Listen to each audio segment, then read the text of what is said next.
Online versus offline के बारे में।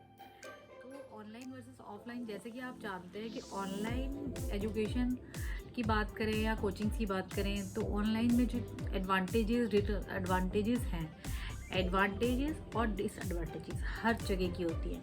तो हमें, आप ये वीडियो देख रहे हैं ये भी एक ऑनलाइन का पार्ट है, आप क्लासेस ले रहे हैं वो भी एक ऑनलाइन का पार्ट है। तो चाहिए कि इस हमें क्या किस तरीके से अब ये जो इनके नफ़े नुकसान हैं इनके बारे में हमें पता होना चाहिए कि हर चीज़ का कुछ बुरी बातें भी होती है तो कुछ अच्छी बातें भी होती हैं। तो आज मैं आपको वही बताने वाली हूँ। तो चलिए बात करते हैं।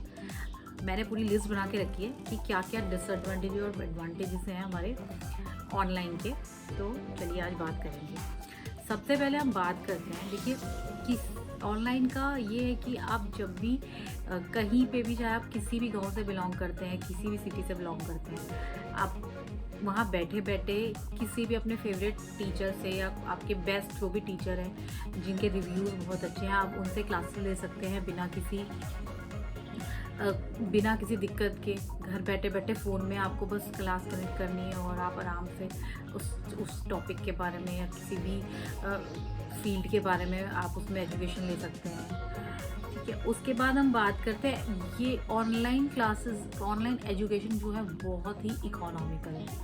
इकोनॉमिकल किस हिसाब से दोस्तों जो है बात करते हैं, जब भी हम फॉर एग्जांपल अगर आपको कोई क्लासेस या किसी कोचिंग या किसी इंस्टीट्यूट के लिए आपको दिल्ली जाना है या बॉम्बे जाना है तो आपको वहाँ जाने के लिए अरेंजमेंट करना पड़ेगा, आने जाने का खर्चा, उसके बाद वहाँ रहने का खर्चा, वो सारे एक्सपेंसेस जो हैं वो मतलब उस इंस्टीट्यूट में एडमिशन की फ़ीस से भी बहुत ज़्यादा बढ़ जाते हैं, जो बहुत लोग अफोर्ड नहीं कर पाते हैं। और उस चक्कर में वो लोग उस चीज़ को स्किप कर देते हैं कि हम लोग यहीं पे एजुकेशन ले लेंगे। तो वो चीज़ हमें देखते हुए अगर हम बात करें ऑफलाइन एजुकेशन की तो वो बहुत ही एक्सपेंसिव पड़ती है इंस्टेड ऑफ ऑनलाइन। तो ऑनलाइन एजुकेशन में ये बहुत बड़ा फ़ायदा है कि ये बहुत ही इकोनॉमिकल है। मतलब साल भर की फ़ीस मतलब उतनी भी एक्सपेंसिव नहीं होती है जितनी ऑफलाइन में हुआ करती थी। आपको वहाँ जाना भी पड़ता था, आपको अपनी फैमिली से भी दूर रहना पड़ता था और वो कंफर्ट जोन भी नहीं मिलता था।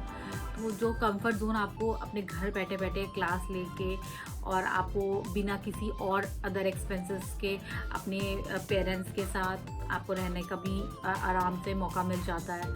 तो आपको वो चीज़ भी काफ़ी फ़ायदा रहता है ऑनलाइन क्लासेस में। उसके बाद हम बात करते हैं, आप इतना मतलब ऑनलाइन में इतना कंटेंट है, आप अगर किसी कोचिंग क्लासेस के या किसी भी टॉपिक पे, आप किसी भी फील्ड के लिए आप अगर ऑनलाइन क्लासेस ले रहे हैं तो उसके लिए बहुत कंटेंट है इंटरनेट पे। या आप बात करें, इतनी ऐप्स हैं, इतने बहुत ही कंटेंट अवेलेबल हैं, बहुत ही सारे टेस्ट्स हैं, बहुत ही सारे आपको मतलब इतना कंटेंट मिलेगा कि आप आराम से उसको सॉल्व करिए और आपकी सारी जो भी क्वेश्चंस क्वेरीज होंगी वो इजीली सॉल्व हो पाएंगी। तो ये भी बहुत बड़ा फ़ायदा है ऑनलाइन में। उसके बाद हम बात करते हैं, आज आपको याद होगा जब हम छोटे हुआ करते थे तो हम किसी कोचिंग क्लास या किसी इंस्टीट्यूट में एडमिशन अगर लेते हैं या किसी क्लास में हम बैठे हैं, कोई टीचर हमारी क्लास ले रहे हैं, तो अगर कोई क्वेश्चन रेज करना है, आपको कुछ समझ नहीं आया है तो आप मतलब उसको क्वेश्चन रेज करने में थोड़ा झिझकते थे कि हम मतलब लोग मुझे जज करेंगे कि कैसे मैं मतलब वापस ये क्वेश्चन पूछूं सर से कि अभी तो इसको समझ नहीं आया है, इसको इतना आसान सा सवाल था ये, तो कुछ भी मतलब ऐसा आपको लगता था कि हमें क्वेश्चन रेज करने में मुझे शर्म आएगी। मतलब लोगों को बहुत ज़्यादा झिझक का एहसास रहता था कि मैं नहीं पूछ सकता, अगर 100 लोग हैं तो मैं मतलब लोग मेरे बारे में क्या सोचेंगे।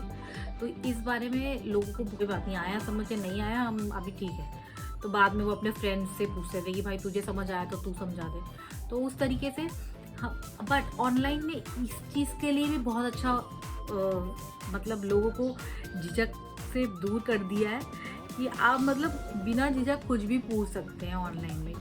क्योंकि आपको ये पता है कि ऑनलाइन में हम तो दिखने ही नहीं वाले हैं, ज़्यादा से ज़्यादा हमारा नाम ही शो होने वाला है, तो आपको कोई जज भी नहीं करेगा। तो इसलिए ऑनलाइन क्लासेस में ऐसे जो भी झिझकते थे लोग, उनको भी ऐसा बहुत फ़ायदा होता है बच्चों को कि मतलब वो झिझकते नहीं हैं, वो ऑनलाइन में ईज़िली क्वेश्चन रेज़ कर सकते हैं। अगर उनको कोई भी क्वेरी है या उनका कोई सॉल्व नहीं कर पा रहे हैं या उन्हें क्लैरिटी नहीं आई है किसी क्वेश्चन के उसमें या कोई टॉपिक पे, तो वो आराम से पूछ सकते हैं। उसके बाद हम बात करते हैं जैसे कोई बट दोस्तों ये बहुत ही गलत है, चाहे ऑफलाइन में हो चाहे ऑनलाइन में। अगर हम किसी क्लास या किसी कोचिंग में बैठे हैं और अगर हमारे को कुछ चीज़ समझ नहीं आ रही है तो हमें ज़रूर उस चीज़ के लिए क्वेश्चन रेज करना चाहिए कि हमें दोबारा पूछना चाहिए। कोई हमें जज करे या ना करे, हमें ये देखना है कि हमें समझ आया कि नहीं है। हमें औरों के बारे में नहीं सोचते हुए अपने बारे में सोचना है कि हमें उस चीज़ के लिए क्लैरिटी मिलनी चाहिए।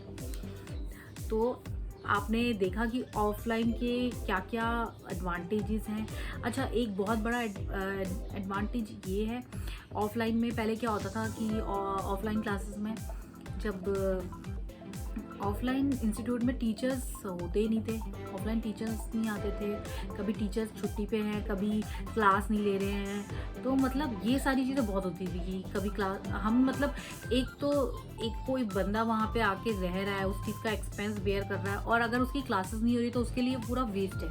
तो इसलिए ऑफ़लाइन में उनको ये चीज़ों का बहुत ज़्यादा नुकसान होता था। इसीलिए ऑनलाइन में ये फ़ायदा हो गया कि आपको स्लॉट्स दिए जाते हैं, तो उस स्लॉट में आपको क्लास मिलेगी ही मिलेगी। आपके जो टीचर्स होंगे वो आपकी क्लास लेंगे ही, और क्या वो पढ़ा रहे हैं वो भी सबके सामने आता है।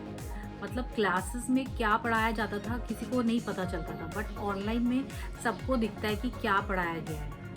तो ये सारे हमारे फ़ायदे हैं ऑनलाइन एजुकेशन के, जो कि अब हम फ़ायदों की बात करिए तो हर चीज़ के फ़ायदे और नुकसान होते हैं। तो अब हम कुछ इनके डिसएडवांटेजेस की बात करते हैं, जो कि ऑनलाइन के डिसएडवांटेज हैं, उसके बारे में आपको बताऊंगी। तो सबसे पहला है कि अगर आप इंटरनेट पे कोई क्लास या कोई भी वीडियो इम्पोर्टेंट देख रहे हैं, आप देखेंगे कि नीचे बहुत सारे रिकमेंडेड वीडियोस आते हैं, तो आप उस चीज़ के लिए डिस्ट्रैक्ट होते हैं कि कोई गेमिंग का है या कोई एंटरटेनमेंट का वीडियो है। तो उस चीज़ के लिए डिस्ट्रैक्शन जो है वो भी किससे आया है, ऑनलाइन के में ही। ऑनलाइन के फ़ायदे हैं तो नुकसान भी है। तो आपको उस चीज़ से डिस्ट्रैक्ट नहीं होना है। आपको आप जिस चीज़ के लिए बैठे हैं, जिस चीज़ के वीडियो या चीज़ के टॉपिक पे आप रिसर्च कर रहे हैं या आप पढ़ाई कर रहे हैं, तो आप उसी चीज़ को ही फॉलो कीजिए। आप अदर रिकमेंडेड वीडियोस को मत देखिए, उस पर आपके एक 2 घंटे ज़ाया हो जाते हैं। आप 2 3 घंटे उस पर निकाल लेते हैं और आपका कोई भी फ्रूटफुल काम नहीं हो पाता है उसके लिए। उसके बाद हम बात करते हैं डिस्ट्रैक्शन पॉइंट ऑफ व्यू से। अगर आप क्लासेस ले रहे हैं और ऑनलाइन क्लासेस के बीच में आप देखेंगे आपके व्हाट्सएप पे किसी फ्रेंड का मैसेज आ गया या इंस्टाग्राम पे या एफबी पे आपको किसी ने पोस्ट पे आपकी किसी पिक पोस्ट पे कमेंट कर दिया, तो आपको लगता है कि नहीं चलो इसका कमेंट देखना बहुत ज़रूरी है या मैं इसका कमेंट देख लेता हूँ। तो मतलब उस चीज़ का डिस्ट्रैक्शन बहुत रहता है। तो आपको ये करना चाहिए कि जब आप क्लासेस लेने बैठे हैं या आप किसी इंपॉर्टेंट वीडियो पे या किसी टॉपिक पे सर्च कर रहे हैं इंटरनेट पे, तो आपको उस टाइम पे अपना नोटिफिकेशन सेटिंग में जाके नोटिफिकेशन ऑफ कर देनी चाहिए आपकी सारी जो भी सोशल ऐप्स हैं। तो आपको उस चीज़ का डिस्ट्रैक्शन भी नहीं होगा और आराम से उस टॉपिक जो क्लास आपकी चल रही है उस पर आप अपना पूरा टाइम दे पाएंगे, पूरा कॉन्सेंट्रेट कर पाएंगे। दोस्तों, आज हमने ऑनलाइन एजुकेशन के एडवांटेजेस एंड डिसएडवांटेजेस की। गाइस, तो मेरी वीडियो को सब्सक्राइब कीजिए। अगर आपको मेरी वीडियो पसंद आई तो बेल आइकन प्रेस कीजिए। प्लीज़ सब्सक्राइब करना ना भूलें। तो थैंक यू सो मच।